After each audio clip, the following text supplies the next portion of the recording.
महात्मा गौतम बुद्ध ने कहा है, मनुष्य का अपना मन है जो उसे बुरे रास्ते पर ले जाता है, ना कि कोई उसका दुश्मन। मनुष्य का अपना मन है जो उसे बुरे रास्ते पे ले जाता है, ना कि उसका कोई दुश्मन।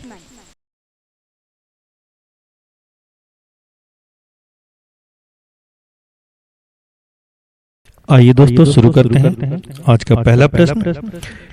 यदि किसी गतिमान वस्तु का वेग 1.5 गुना तो उसकी गतिज ऊर्जा क्या होगी?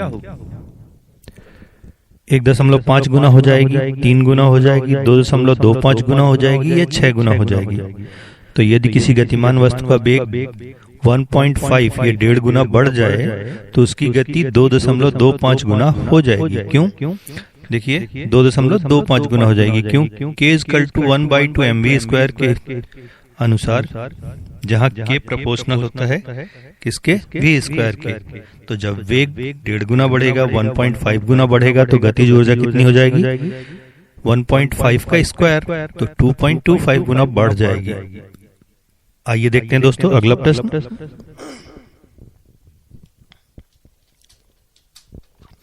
अगला प्रश्न है, एक नक्षत्र का रंग निर्भर करता है उसकी सूर्य से दूरी पर, त्रिज्या पर, घनत्व पर, पृष्ठीय ताप पर। तो किसी नक्षत्र या तारे का जो रंग है निर्भर करता है उसके पृष्ठीय ताप पर। तो सही जवाब है डी, पृष्ठीय ताप पर। एक नक्षत्र का रंग निर्भर करता है उसके पृष्ठीय ताप पर। आइए देखते हैं दोस्तों अगला प्रश्न। जब किसी पाषाण खंड को पानी में डुबोया जाता है तो वह समान खाली स्थान में पानी को विस्थापित कर देता है। समान घनत्व में, विशिष्ट गुरुत्व में, कि द्रव्यमान में, कि आयतन में? तो सही जवाब है आयतन में। जब किसी पाषाण खंड को पानी में डुबोया जाता है तो वह समान आयतन में पानी को विस्थापित कर देता है। तो सही जवाब है डी, आयतन। आइए देखते हैं दोस्तों अगला प्रश्न। अगला प्रश्न है, थर्म किसकी यूनिट है? शक्ति की, ऊष्मा का, प्रकाश का या दूरी का? तो थर्म जो यूनिट है वो ऊष्मा का यूनिट है। थर्म जो यूनिट है वो ऊष्मा का यूनिट है। आइए चलते हैं अगले प्रश्न की ओर। अगला प्रश्न है, तरल पदार्थ का घनत्व गर्म करने से पहला ऑप्शन है कम हो जाता है, दूसरा ऑप्शन है बढ़ जाता है, तीसरा ऑप्शन है बदलाव नहीं होता, चौथा ऑप्शन है दबाव के अनुसार घट या बढ़ जाता है। तो सही जवाब है कम हो जाता है। तरल पदार्थ का घनत्व गर्म करने से कम हो जाता है। आइए देखते हैं दोस्तों अगला प्रश्न। गैस फ्लेम के सबसे गर्म भाग को क्या कहते हैं? जब गैस जलती है तो उसकी जो फ्लेम लौ निकलती है तो उसके गर्म भाग को क्या कहते हैं? Blue zone, non luminous zone, या लुमिनस जोन, या डार्क जोन? तो सही जवाब है non luminous zone. Gas flame का सबसे गर्म भाग क्या कहलाता है? Non luminous zone. आइए देखते हैं दोस्तों अगला प्रश्न। एक निर्वात मार्जक भाप के अंतर नियम के अनुसार कार्य करता है। चंद्रमा पर वह कैसे कार्य करेगा? पृथ्वी के समान ही कुशल रूप से कार्य करेगा, कार्य नहीं करेगा, कम कुशलता से कार्य करेगा, अधिक कुशलता से कार्य करेगा? तो एक निर्वात मार्जक चंद्रमा पर कार्य नहीं करेगा।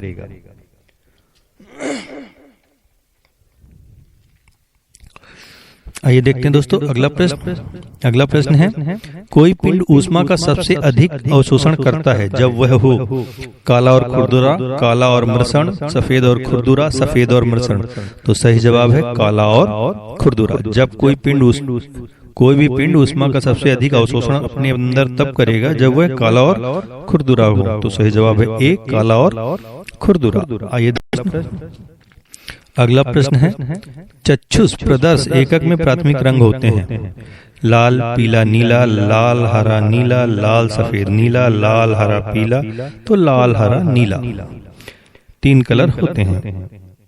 आइए देखते हैं दोस्तों अगला प्रश्न। अगला प्रश्न है, फाउंडेशन पेन किस सिद्धांत पर कार्य करता है? द्रवों का उच्च से निम्न विभव की ओर प्रवाह, केशिका क्रिया, बर्नौली का सिद्धांत, या द्रवों की श्यानता? तो सही जवाब है केशिका क्रिया। फाउंडेशन पेन जो होता है वो केशिका क्रिया के सिद्धांत पर कार्य करता है। केशिका क्रिया इसका सही जवाब है।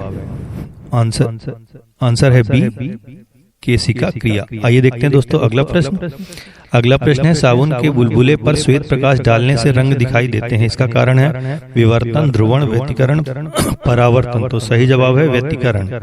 व्यतिकरण के कारण साबुन के बुलबुले पर श्वेत प्रकाश डालने से रंग दिखाई देते हैं। किसके कारण? व्यतिकरण के कारण। आइए देखते हैं दोस्तों अगला प्रश्न। सूर्य के विकिरण का पराबैंगनी प्रकाश किस परत के कारण पृथ्वी के वायुमंडल में नहीं पहुंच पाता? Oxygen, hydrogen, ozone, helium. तो सही जवाब है ओजोन। सही जवाब है ओजोन। सूर्य के विकिरण का पराबैंगनी प्रकाश ओजोन के कारण पृथ्वी के वायुमंडल में नहीं पहुंच पाता। सही जवाब है ओजोन। ओजोन के कारण सूर्य का पराबैंगनी प्रकाश पृथ्वी पर नहीं पहुंच पाता। आइए देखते हैं दोस्तों अगला प्रश्न।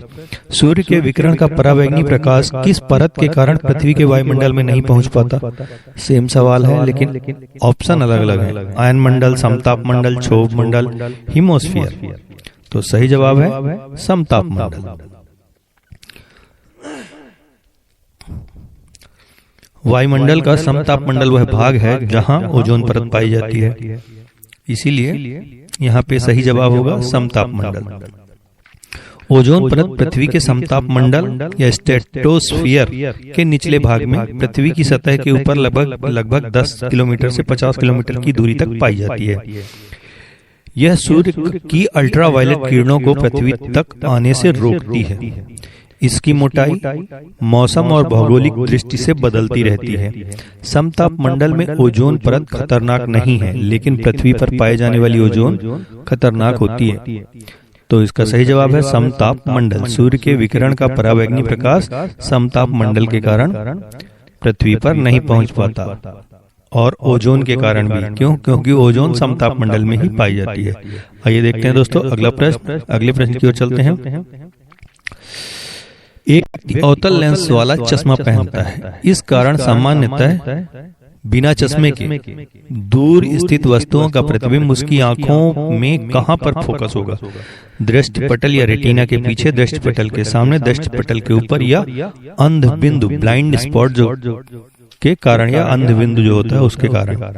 तो सही जवाब है दृष्टि पटल के सामने। अवतल लेंस वाला जो चश्मा होता है, यदि उसको निकाल दिया जाए तो जो प्रतिबिंब बनेगा वो कहाँ बनेगा? दृष्टि पटल के सामने बनेगा। दृष्टि पटल के सामने। आइए देखते हैं दोस्तों अगले प्रश्न की ओर चलते हैं। पद अधिकेंद्र का संबंध है भूकंपों से, ज्वालामुखियों से, चक्रवातों से, भूस्खलनों से। तो सही जवाब है भूकंपों से। पद अधिकेंद्र। अधिकेंद्र एक शब्द होता है, वो भूकंप का केंद्र कहलाता है, भूकंपों से संबंधित है। आइए देखते हैं दोस्तों अगला प्रश्न। निम्न द्रव्यों में से ध्वनि सबसे तेज यात्रा करती है? स्टील में, वायु में, निर्वात में, जल में। तो सही जवाब है स्टील में।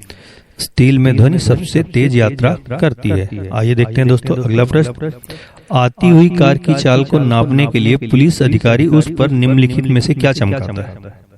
आती हुई कार की चाल को मापने के लिए एक पुलिस अधिकारी उस पर निम्नलिखित में से क्या चमकाता है? प्रकाश की तरंगे, सूक्ष्म तरंगे, रेडियो तरंगे, या परा उच्च आवृत्ति तरंगे। तो सही जवाब है सूक्ष्म तरंगे। सूक्ष्म तरंगों से लैस एक डिवाइस होती है जिस पे वह सूक्ष्म तरंगे चमकाता है।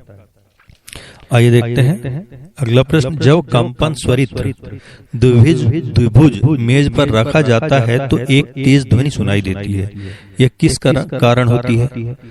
कंपन स्वरित द्विभुज ये सामान्यतः किसके पास होता है? जो न्यूरो के डॉक्टर होते हैं वो रखते हैं, हाथों पर बजाकर सर में टच करते हैं और उनकी ध्वनि सुनने को बोलते हैं। तो कंपन स्वरित द्विभुज मेज पर रखा जाता है तो एक तेज ध्वनि सुनाई देती है। किसके कारण होती है? परिवर्तन के कारण, अपवर्तन के कारण, प्रणोदित कंपन के कारण, अवमंदित कंपन के कारण। तो सही कारण है अपवर्तन के कारण। अपवर्तन के कारण स्वरित द्विभुज मेज पर रखे जाने पर तेज ध्वनि सुनाई देती है। आइए देखते हैं दोस्तों अगला प्रश्न। स्पिन ड्रायर्स में गीले कपड़े में निम्नलिखित में से किस क्रिया द्वारा सुखाए जाते हैं? स्पिन ड्रायर्स जो होते हैं उनमें गीले कपड़े किस क्रिया द्वारा सुखाए जाते हैं? अवकेंद्र बल, अकेंद्रीय बल, केंद्रीय बल, अपकेंद्रीय बल। तो सही जवाब है अपकेंद्रीय बल। अपकेंद्रीय बल के द्वारा गीले कपड़े सूखते हैं क्योंकि उससे पानी बाहर निकल जाता है, सेंट्रीफ्यूगल फोर्स बोलते हैं। आइए देखते हैं दोस्तों अगला प्रश्न। चलती गाड़ी से एक पत्थर गिराया जाता है, पर खड़े एक प्रेक्षक के लिए जमीन पर पहुंचता हुआ पत्थर किस प्रकार का पथ लेता हुआ दिखाई देगा? ऊपर से नीचे की ओर ऋजु रेखीय पथ, वर्तुल पथ, परवलयिक पथ, अति परवलयिक पथ। तो सही जवाब है परवलयिक पथ। चलती हुई गाड़ी से एक पत्थर गिराया जाता है, जमीन पर खड़ा एक व्यक्ति उस पत्थर को देखता है तो किस प्रकार का पथ उस पत्थर के लिए गिरता हुआ प्रतीत होगा? उस व्यक्ति के लिए पत्थर किस प्रकार गिरता हुआ प्रतीत होगा? परवलयिक पथ पर गिरता हुआ प्रतीत होगा। आइए देखते हैं दोस्तों अगला प्रश्न।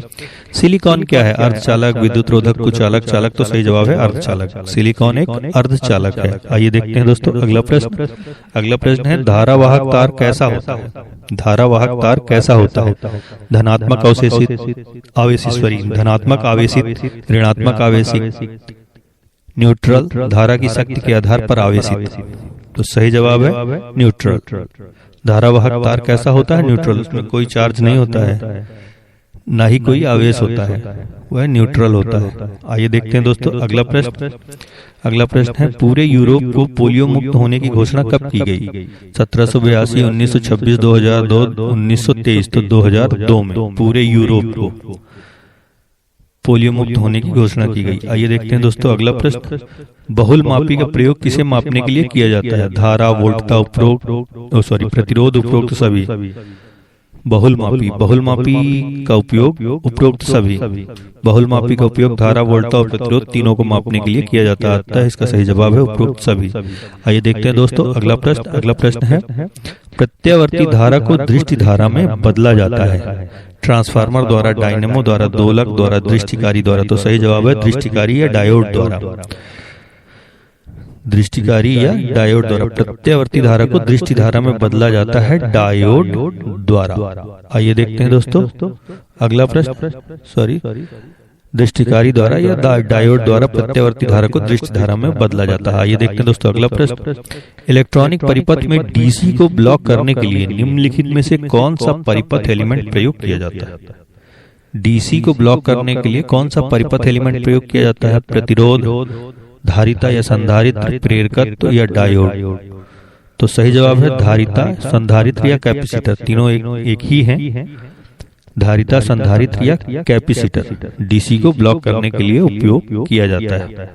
डीसी को ब्लॉक करने के लिए इलेक्ट्रॉनिक परिपथ में कैपेसिटर का उपयोग किया जाता है या संधारित्र का या धारिता का, तीनों एक ही है। आइए देखते हैं दोस्तों अगला प्रश्न। अगला प्रश्न है विद्युत आवेश को भंडारित करने के लिए प्रयुक्त उपकरण को कहते हैं? प्रेरक, संधारित्र, परिणामित्र, ट्रांजिस्टर। तो सही जवाब है संधारित्र।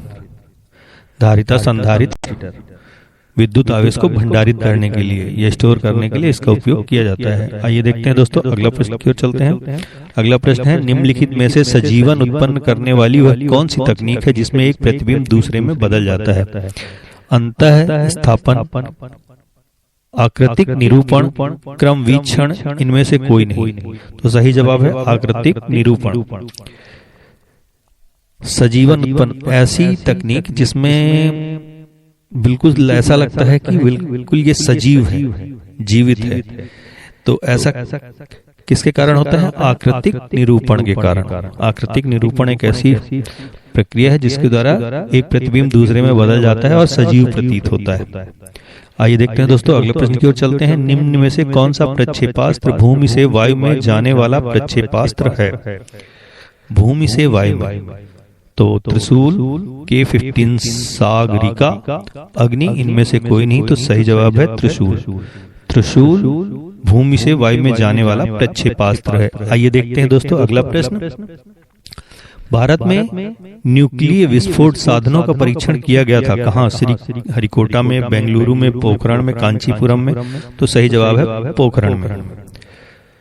न्यूक्लियर विस्फोटक साधनों का परीक्षण किया गया था कहाँ? पोखरण में। आइए देखते हैं दोस्तों अगला प्रश्न। अगला प्रश्न है, सागर में बहते हिमखंड के द्रव्यमान के कुल 10 भागों में कितना जल तल के ऊपर होगा? 1 भाग, 2 भाग, 4 भाग, 6 भाग। तो सही जवाब है 1 भाग। 1/10 भाग होता है तो 1 भाग ऊपर होगा। किसके? जल के तल के ऊपर। आइए देखते हैं अगला प्रश्न। नीचे दिए ईंधन में किसमें सर्वाधिक ऊष्मीयमान होता है? कोक, पत्थर का कोयला, लकड़ी या प्राकृतिक गैस? तो सही जवाब है प्राकृतिक गैस। प्राकृतिक गैस का ऊष्मीयमान सर्वाधिक होता है। आइए देखते हैं दोस्तों अगला प्रश्न। अगला प्रश्न है, औद्योगिक बहिस्त्राव द्वारा किए जाने वाले जल प्रदूषण को रोकने के लिए निम्नलिखित में से कौन से अपतरण को उपयोगी पाया गया है? तैरने वाले पौधे कौन से हैं? पैंथेनियम, हाथी घास, जलकुंभी। इनमें से कोई नहीं। तो सही जवाब है जलकुंभी। जो औद्योगिक बहिस्राव है उससे किए जाने वाले जल प्रदूषण को रोकने के लिए जलकुंभी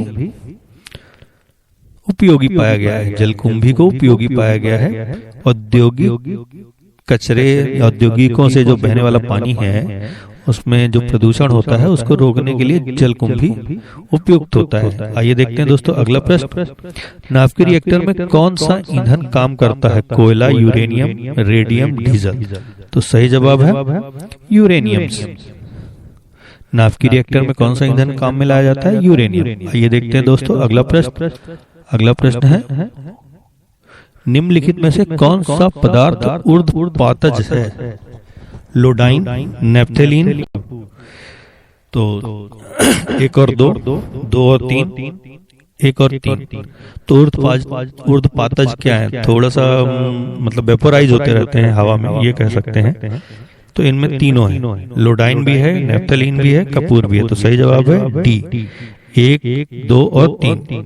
जब कोई पदार्थ गर्म करने पर सीधे ठोस से गैस तथा ठंडा करने पर गैस से सीधे ठोस अवस्था में बदल जाता है तो उस क्रिया को ऊर्ध्वपातन या पदार्थ का ऊर्ध्वपातज कहते हैं। तो ये तीनों ऊर्ध्वपातज हैं। कौन कौन? लोडाइन, नेफ्थेलीन और कपूर। आइए देखते हैं दोस्तों अगला प्रश्न। अगला प्रश्न है, निम्नलिखित में से कौन ऊष्मा का सबसे कम चालक है? चांदी, तांबा, सीसा या पारा? ऊष्मा का सबसे कम चालक जो होता है वो होता है सीसा।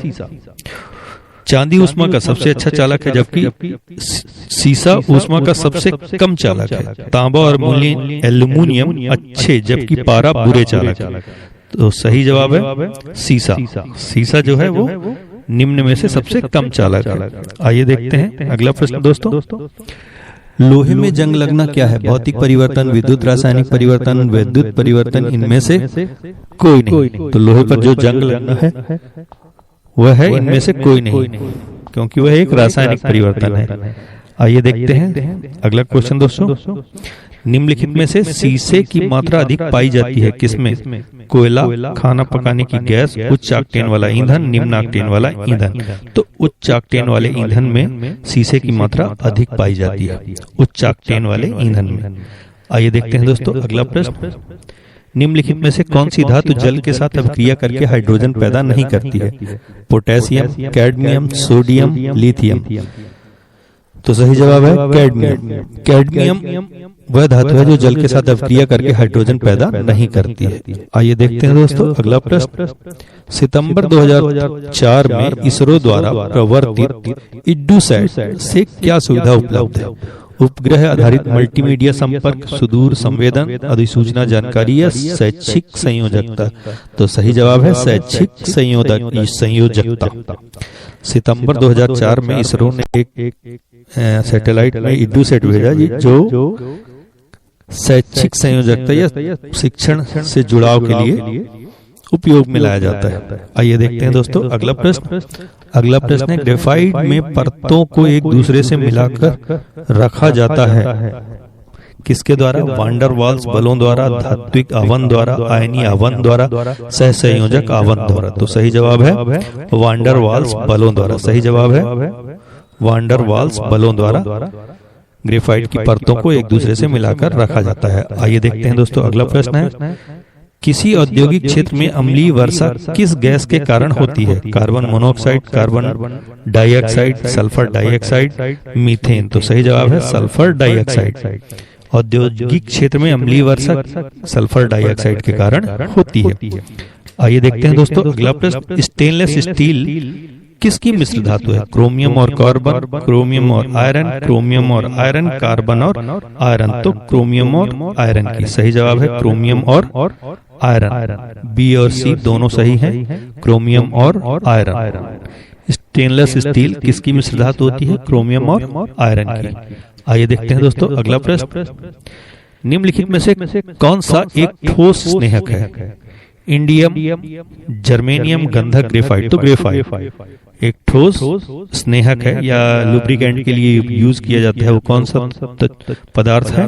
वो है ग्रेफाइट। आइए देखते हैं दोस्तों अगला प्रश्न, पंकिल जल के निःसादन के लिए किसका प्रयोग किया जाता है? यानी गंदे पानी को साफ करने के लिए किसका उपयोग किया जाता है? साधारण नमक, साधारण फिटकिरी, एल्युमिनियम पाउडर, ब्लीचिंग पाउडर। तो सही जवाब है साधारण फिटकिरी।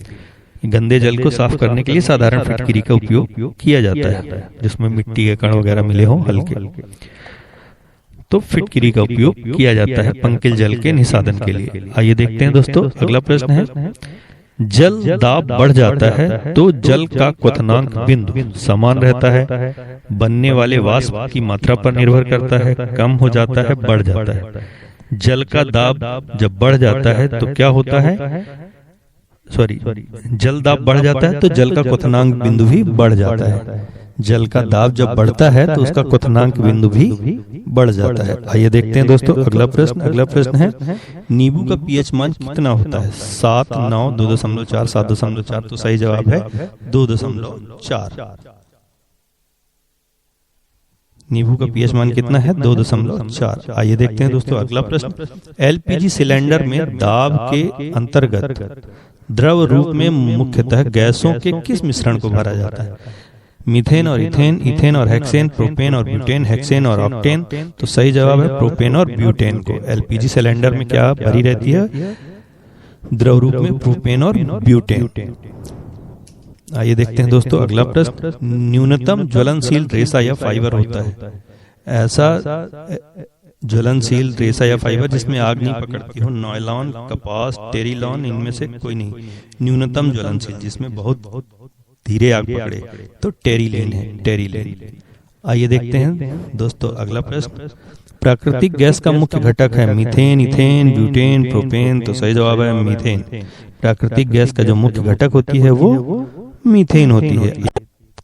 धन्यवाद दोस्तों, अगर आपको ये प्रश्नों का संग्रह अच्छा लग रहा हो तो चैनल को लाइक करें, सब्सक्राइब करें। धन्यवाद।